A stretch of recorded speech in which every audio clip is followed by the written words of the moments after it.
오늘은 주식 투자를 하는 분들에게 있어서 인생이 바뀔 수도 있는 중요한 얘기를 하고자 합니다. 자, 1970년대부터 투자를 해서 현재 1조의 자산가가 되신 분의 이야기입니다. 자, 개인이 주식으로 1조를 벌었어요. 자, 이분은 세 가지 원칙이 있습니다. 아주 심플한데요. 첫째는 무조건 시총 1위에만 투자를 하셨어요. 그러니까 시총 1위가 바뀔 때마다 그때마다 새로운 시총 1위를 차지한 기업에 무조건 몰빵을 했습니다. 자, 이분은 심지어 기업 분석도 하지 않았어요. 그리고 분산 투자도 하지 않았어요. 무조건 몰빵. 시총 1위 기업에 무조건 몰빵입니다. 이게 이분의 원칙이고요. 이렇게 40년이 넘게 투자를 해오신 덕분에 1조의 자산가가 될 수 있었습니다. 자, 두 번째 원칙. 월급의 25%를 매달 주식을 사는데 투자했습니다. 매달입니다. 매달. 한 달에 한 번씩 월급을 타면 그 월급의 25%를 무조건 시총 1위 기업에 다 때려 박았어요. 그러니까 아마 이분은 삼성전자에 오랫동안 투자를 하셨을 거예요. 오랫동안 1위 자리를 지켜왔기 때문에 삼성전자 최근 그래프를 보면 최근 20년 그래프를 보면요. 엄청나게 향상을 했거든요. 서울의 음마 아파트 저리 가라 할 정도로 엄청나게 상승을 했습니다. 그러니까 이분은 정말 운이 좋으신 분이에요. 왜냐하면 시총이 1위라고 해서 망하지 말란 법 없거든요. 세계적으로 잘 나가던 기업이 망한 사례는 얼마든지 찾아볼 수 있어요. 그러니까 이분의 매매 기법이 무조건 최고라는 걸 저는 얘기하는 게 아니에요.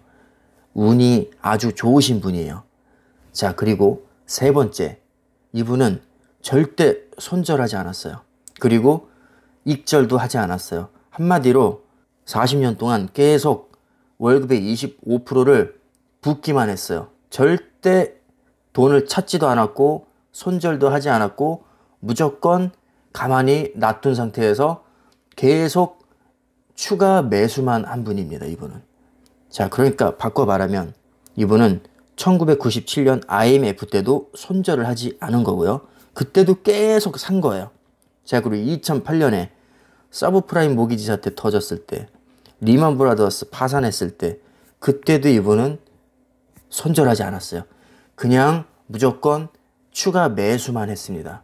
자, 이렇게 이분은 이 세 가지 심플한 매매 기법으로 1조의 자산을 달성하신 분입니다.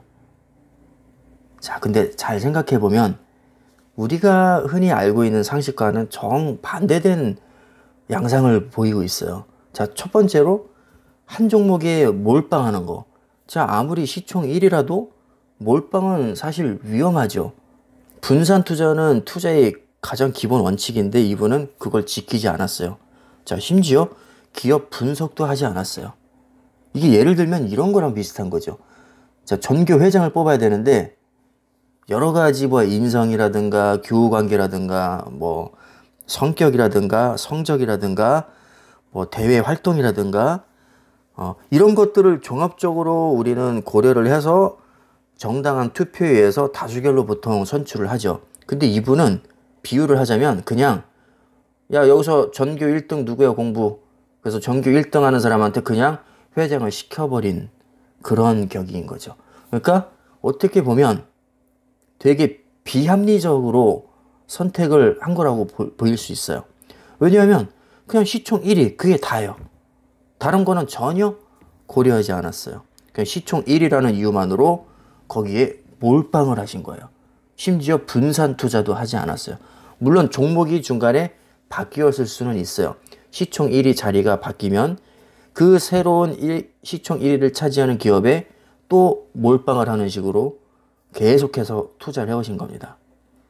두 번째를 살펴보면 월급의 25%를 매달 적립식으로 장기 투자를 한 거죠. 자, 그러니까 이분은 폭락을 하든 폭등을 하든 전혀 상관없이 무조건 똑같은 금액, 똑같은 금액이 아닐 수는 있겠네요.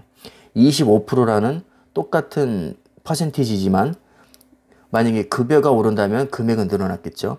자, 여기서 중요한 거는 금액이 똑같다는 게 아니라 똑같은 비율로 꾸준하게 적립식으로 주식을 매수해 왔다는 겁니다.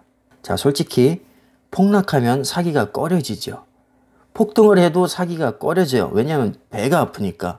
자, 지금 45조의 주식 대기 자금이 있다는 기사가 얼마 전에 났습니다. 자, 근데 아직도 투입이 되지 않은 금액이 많고요. 그 가장 큰 이유가 뭐겠어요? 바닥을 기다리고 있는 거예요.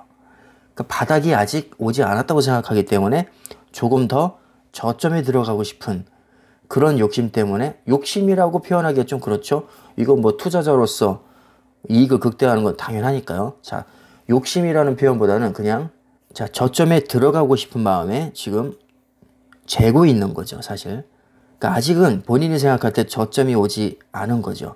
그러니까 저점이 오면 내가 생각하는 그 지점이 있을 거 아니에요. 삼성전자를 예를 들면 뭐 3만 원이라든가 뭐 2만 5천 원이라든가 나는 그 지점이 오면 사겠다. 아마 나름대로의 다 계획이 있을 겁니다. 자, 그런데 아직 본인이 생각할 때 거기에 미치지 못했기 때문에 투자를 하지 않는 거죠. 45조라는 그 막대한 주식 대기 자금이 아직도 주인을 못 찾고 대기를 하고 있는 거죠. 자, 그런데 이분은 그런 거를 전혀 신경을 안 쓰는 분이었어요.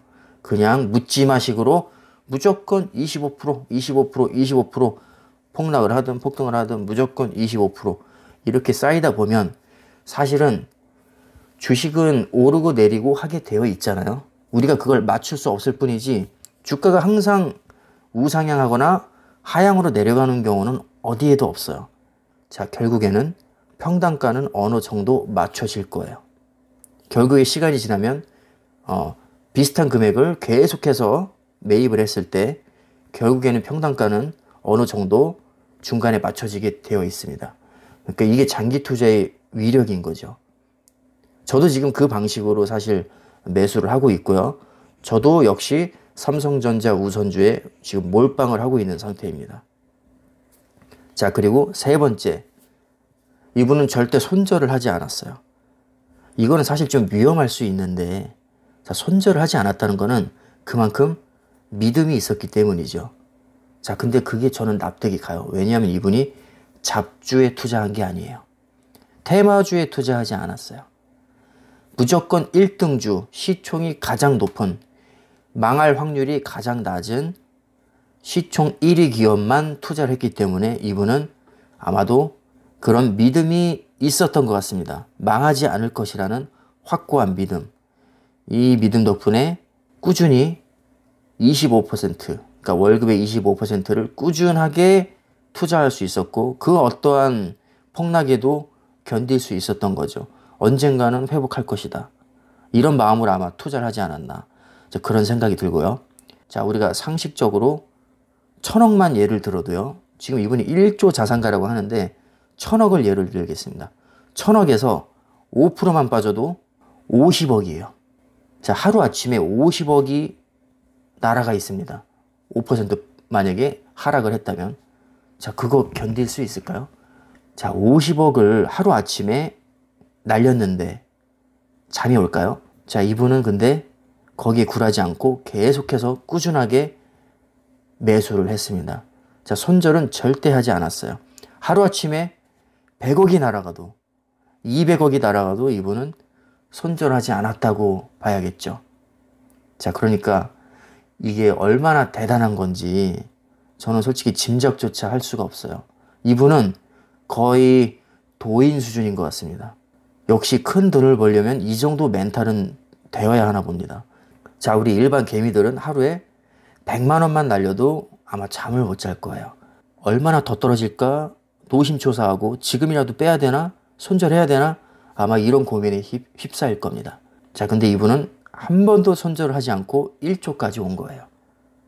정말 대단하지 않습니까? 자, 여기서 제가 가장 중요하게 생각하는 거는 바로 장기 투자의 위력이에요. 이분이 1조까지 올 수 있었던 것은 장기 투자를 했기 때문이에요. 만약에 중간에 손절을 했거나 중도에 매수를 하지 않았거나 이런저런 이유로 이 세 가지 원칙 중에 하나라도 지키지 않았다면 이분은 1조 자산가가 될 수 없었을 겁니다. 자, 이 세 가지 원칙이 정답이라는 거는 물론 아니죠. 사실 결과론적인 얘기예요. 세계 1위 기업도 망할 수 있죠. 얼마든지 망할 수 있고요. 기업의 앞날은 아무도 예측할 수가 없습니다. 그리고 경제 위기로 안 끝나고 정말 나라가 망할 수도 있는 거죠. 최악의 경우에 나라가 망할 수도 있죠. 자, 근데 이분은 그 막대한 돈을 가지고 있으면서 한 번도 원칙을 깨지 않고 1조가 될 때까지 계속 가지고 있었다는 거예요. 시총 1위 기업의 월급의 25% 매달 손절하지 않고 중간에 팔지도 않고 계속 가져왔다는 거. 이게 정말 대단한 거죠. 저는 여기서 딱 한 가지를 느꼈습니다. 아, 큰 돈을 벌려면 역시 장기 투자를 해야겠구나. 시세 신경 쓰지 말고 그냥 믿고 초우량주 하나를 찍어서 몰빵을 해도 그게 꼭 잘못됐다고만은 할 수 없겠구나. 분산 투자의 원칙, 그게 절대적인 것은 아니구나. 워렌 버핏도 사실 이런 말씀을 했어요. 다수의 기업에 분산 투자하는 것보다 소수의 기업에 집중 투자하는 것이 더 좋다. 워렌 버핏도 이렇게 실제로 얘기를 했고요. 자, 물론 한 종목이라고는 안 했지만 집중 투자가 분산 투자보다 더 좋다고 얘기를 했습니다. 자, 이제 판단은 여러분들 몫에 맡기겠습니다. 자, 이 사례를 통해서 각자 느끼신 것이 있을 거예요. 본인의 판단에 저는 맡기겠고요. 이런 사례도 있구나 하고 저는 한번 말씀을 드리고 싶었습니다. 자, 지금까지 시청해 주셔서 감사하고요. 모두들 부자 되시고 성투하시길 바라겠습니다. 감사합니다.